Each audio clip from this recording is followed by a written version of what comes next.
What's up, guys? Maritime Spook here, and just out here with Spook Jr. Little fishing expedition here, guys.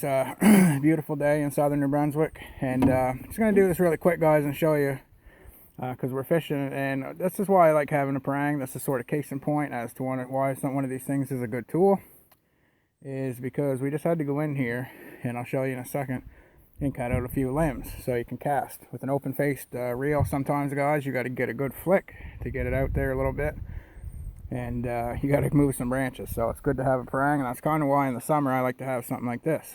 Now, a couple of my machetes were bigger. I have the World War II machete, and that's huge. So, but a couple guys had said they really liked the idea of that prang, but the video I did last, you couldn't really see it, so I want to give you a little up close of it. But excellent little prang. It's a scimitar style prang. These are Amazonian. A lot of guys in the Amazon like these, but they like a little larger version. So a lot of people in like the Spice Islands, they use prangs about this size, and they use it to build stuff, to process their game, you know, to build shelters, you know, get fires going, and just do all kinds, every task you'd think. They basically don't carry a rounded kit like a lot of us North Americans like to carry, you know, with a couple knives and a multi-tool and a this and a that. This is their multi-tool, this is their blade right here. So 3CR 14 MOV steel, and why it's not one of the bigger steels is because a prang's meant to have flex, and this has decent flex, but it doesn't have too much. Some of them that have too much, guys, they don't make some of it forceful of the cut. This thing, when you want to cut something, it's got force behind it. Just the way the handle's set up, you can get a heck of a lot of force downward on it, and you use yourself a little lanyard like so, flip it over, and then you've got this little thing here, and that way if you lose it, it's not going to come flying out of your hand and hit you in the foot or something like that. It's going to go around your hand first. I'll show you kind of safely, but you know, as long as you've got that around there, if you drop it, and as long as you step back out of the way, you're not going to lose your tool. And I've used a prang since I was about 11 years old, guys, in the woods.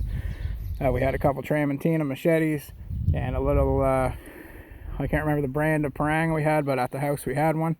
And when I used to go out and harvest the fir trees to make tips and make reeds and stuff in the winter, I actually used a prang to go around and make my tipping sticks for at least 10 years anyway, guys. And I looked the other day to find it, and I could not find it, but if I find my old prang, I will show it to you. But this is a good new one. So I'll show you a couple wet hitting tasks with it here in a minute, but I just want to show you this first with a better view of kind of what it looks like. Very good TPE handle. As I said, 3CR.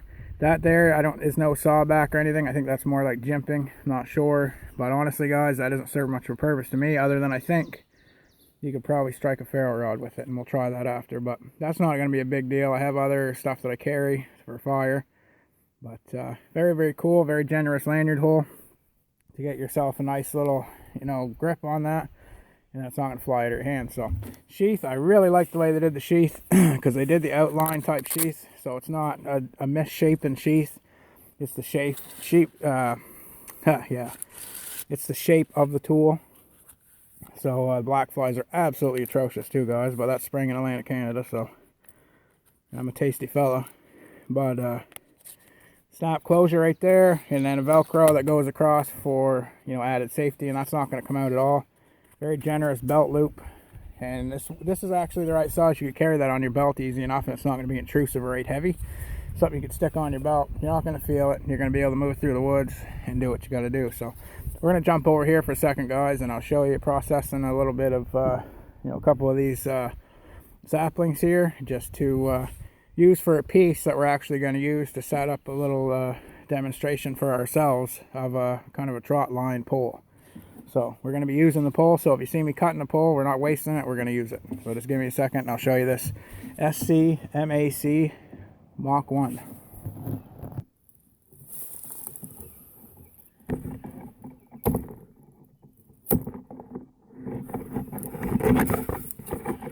See how clean of a cut you can get with that, guys. You get a lot of downward pressure, and it'll make quick work of saplings and stuff like that. You know, if you had to make a tent stake, something like that. But like I said, we're going to use this piece, and basically you're going to go in and you're going to shave off pieces until you can get it sharp, and then it does fine work as well. And I did sharpen this, guys, with my little Speedy Sharp, so it is sharper, but it was actually quite sharp out of the box. But the video that I couldn't upload the other day, I used this thing, and I used it for quite a bit. And I did dull it a little bit, but it was very, very easy with that 3CR14 to sharpen. So anyway, guys, it's not going to be too long a video. The black flies are horrible, but a lot of people had asked about this in the last video I did. So this is the SCMACH1. So the SCMACH1 by Schrade. And it is a scimitar style parang. And check one out. There are a couple people said they're going to buy one. They're inexpensive. And they're a really, really good little tool to bring on fishing trips. So I'll bring you over to the fishing hole there and we'll show it to you real quick. And then we'll go from there. But great little tool, guys. I recommend it.